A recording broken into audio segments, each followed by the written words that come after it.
இது ஏற்கனவே பேசின வீடியோ இல்லைங்க. நான் ஸ்டார்ட் பண்ணுறத பார்த்துட்டு இது ஏற்கனவே கேட்ட வீடியோன்னு நினச்சிடாதீங்க. சாண்ட்ரா கிட்ட அமித்தும் கானா வினோதனாவும் போய் பேசுகிறாங்க. போய் சொல்கிறாங்க அவங்க எல்லாருக்கிட்டையும் பேசியாச்சு. அவங்க என்ன சொல்கிறாங்கன்னா, ஃபன் பண்ணுறதுக்காக வந்திருக்கோம். நாங்கள் வந்து கேட்டிருந்தா நாங்களே வந்துட்டு போய் படுத்திருப்போம். இன்னொன்று என்னென்னா, நாங்கள் சாரியும் சொல்லியாச்சு. அதுக்கப்புறமா இவ்வளோ கோவப்பட்டுருக்காங்கன்னு அவங்க சைடும் சொல்கிறாங்கன்னு சொல்லிட்டு போய் எக்ஸ்பிளைன் பண்ணுறாங்க. அப்போ வந்து சாண்ட்ரா, ஓஹோ அப்போ அவங்க பேரில் தப்பு இல்லை, என் பேரில் தான் தப்பு, நான் தான் தூங்காமல் இருக்கணும், பிரச்சனை இல்லை, புரிஞ்சுட்டு வெளியே போய் படுக்கணும்னு சொல்கிறீங்க, அவ்வளோதானே அப்படின்னு சொல்லிட்டு கோவப்பட்டு வெளியில் போய் அதே அந்த அச்சு போன இடத்துல போய் உட்காந்துருக்காங்க. அங்கே பார்த்தீங்கன்னா போர்டில் சைடில் அச்சு, பாத்து, மீனுன்னு சாக் பீஸ் வச்சு எழுதி வச்சுருக்காங்க சைடில். அப்புறம் போய்ட்டு சபரி, கானா வினோதனா எல்லோரும் போய்ட்டு அங்கே போய் சமாதானப்படுத்த போகிறாங்க. சபரி போய் பேசும்போது 2 காதையும் பொத்திக்கிட்டாங்க. எனக்கு எதுவும் கேட்க வேண்டாம். அவங்கள சாண்ட்ரா பேசுகிற வார்த்தை ஒரு நாளைக்கு 50 வார்த்தை பேசுனாங்கன்னா அதில் 25 வார்த்தையாவது இல்லை எனக்கு புரியல தான் இருக்கும். அவங்க சொல்கிறாங்க, இல்லை எனக்கு வேண்டாம், எனக்கு எதுவுமே பேசவே தேவையில்லை, நான் உங்கள் யாரையாச்சும் டிஸ்டர்ப் பண்ணேனா, நீங்கள்லாம் கத்துனீங்கன்னு சொல்லிட்டு நான் எந்திரிச்சு தானே வந்தேன், நான் ஏதாவது கத்தி கூப்பாடு போட்டேன்னா நீங்கள் சொல்கிறது நியாயம், நான் ஜஸ்ட்டு சைலண்ட்டாக எந்திரிச்சு வந்துட்டேன் அப்படின்னு சொல்லிட்டு சொல்கிறாங்க. ஸோ சொன்ன உடனே அவங்க எவ்வளோ கன்வின்ஸ் பண்ண ட்ரை பண்ணுறாங்க, அவங்க கன்வின்ஸ் ஆகலை. அமித் மட்டும் சாண்ட்ராக்கு சப்போர்ட் பண்ணிகிட்டே இருக்காரு. அமித் அண்ட் பார்வதியும் வந்து அவங்க தூக்கம் முக்கியம், நம்ம எல்லோரும் கொஞ்சம் புரிஞ்சுக்கணும் அப்படின்னு சொல்லிட்டு இருக்காங்க.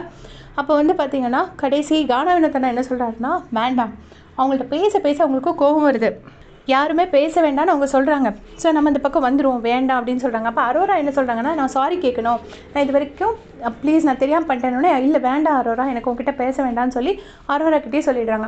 அரோரா வெளியில் வந்துட்டு என்ன சொல்கிறாங்கன்னா, நான் இது வரைக்கும் யாருக்கிட்டையும் சாரி கேட்டது, யாரையும் அழ வச்சது கிடையாது, நான் ஃபஸ்ட் டைம் ஒருத்தர் அழ வச்சுருக்கேன். இன்னொன்று என்னென்னா, நம்ம பண்ண தப்புக்கு அவங்க நைட்டுக்கு வெளியில் கொசுக்கடியில் தூங்கியிருக்காங்க, நம்ம வந்து ஏசியில் உள்ள தூங்கியிருக்கோம், அது எனக்கு கஷ்டமாக இருந்துச்சு, அவங்க ஏற்றுக்கிட்டாலும் ஏற்றுக்கலைனாலும் பரவாயில்ல, எனக்கு மன்னிப்பு கேட்கணும்னு தோணுச்சு, அதனால் நான் மன்னிப்பு கேட்டேன்னு சொல்லிட்டு அரோரா சொல்கிறாங்க. கமர்தன் என்ன சொல்கிறாருன்னா, நம்ம ஒரு பேமெண்ட் வாங்கிட்டு வந்திருக்கோம் மச்சான், ஒரு நாளைக்கு ஒரு பேமெண்ட் இருக்குது, அப்போ நம்ம என்ன பண்ண முடியும், கொஞ்சம் அட்ஜஸ்ட் பண்ணி தான் ஆகணுங்கிறாங்க. அண்ட் இன்னொரு விஷயம் சொல்லணும், எப்ஜேயும் சொல்கிறாரு இந்த மாதிரி, இல்லை அவங்கள்ட்ட போய் சொன்னீங்கன்னா இப்போ இதே தப்ப சாண்ட்ரா திருப்பி பண்ணியிருந்தாங்கன்னா நம்ம வந்து போயிட்டு அவங்க நம்மகிட்ட எத்தனை வாட்டி சாரி கேட்பாங்க, நீங்கள் எதுக்கு எல்லோரும் போய் சாரி கேட்டுகிட்டே இருக்கீங்க, அதை விட்டுருங்க அப்படின்னு சொல்லிட்டு எப்ஜே சொல்கிறாரு. சுபிக்ஷா வந்து ஒரு சூப்பரான பாயிண்ட் கிராக் பண்ணுறாங்க. பிரஜன் இருக்கும்போதும் இப்படி எல்லாருமே பேசியிருக்கோம், பாடியிருக்கோம், எல்லாமே பண்ணியிருக்கோம், அப்போ இவங்களுக்கு எந்த பிரச்சனையும் இல்லை, இப்போ என்ன திடீர்னு இவ்வளோ பிரச்சனை பண்ணுறாங்க அப்படின்னு சொல்லிட்டு சுபிக்ஷா கேட்குறாங்க. ஸோ எல்லாருமே ரொம்ப லாஜிக்கலாக பேசுகிறாங்க. அந்த டைமில் விக்ரம் வந்துட்டு ஒன்று சொல்கிறாரு. இது சொன்ன உடனே கானா வினோதனா அதுக்கு ஒரு கவுண்டர் கொடுத்தாரு. எனக்கு உங்ககிட்ட பிடிச்ச விஷயமா என்ன தெரியுமா, ஒரு சின்ன விஷயத்தை கூட ஊதி பெருசாக்கிடுவீங்க அப்படின்னு சொல்கிறாங்க. அதுக்கப்புறம் ஆதிரி என்ன சொல்கிறாங்கன்னா, இந்த மாதிரி நானே இந்த வாரம் போயிடுவேணும்னு பயத்தில் இருக்கேன், நான் இருக்கிற ஒரு மொமெண்ட்டை என்ஜாய் பண்ணணும்னு நினைப்பேனா, இல்லை இவங்களை தூங்க வைக்கிறதுக்காக நான் சும்மா இருக்க முடியுமா அப்படின்னு கேட்குறாங்க.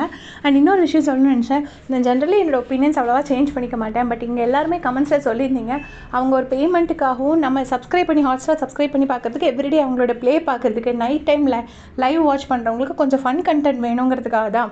பட் அவங்க வந்து இப்படி எப்போ பார்த்தாலும் அழுதுட்டு தூங்கணும் அப்படின்னு சொல்லிட்டு இருக்கிற ஃபன் கண்டென்ட்டையும் கெடுத்தாங்கன்னா மற்றவங்க என்ன பண்ணுறதுன்னு சொல்கிறாங்க. அது ஆக்சுவலாக ரொம்ப வேலிடான ஒரு பாயிண்ட்டு. நான் என்ன நினச்சேன், பாவம் தூக்கத்தை டிஸ்டர்ப் பண்ணுற போது அவங்களுக்கு கஷ்டமாக இருக்குன்னு தான் எனக்கும் ஃபஸ்ட்டு தோணுச்சு. ஆனால் வந்து இவங்க எல்லாருமே சொல்கிற பாயிண்ட்ஸ் வந்து கரெக்டு.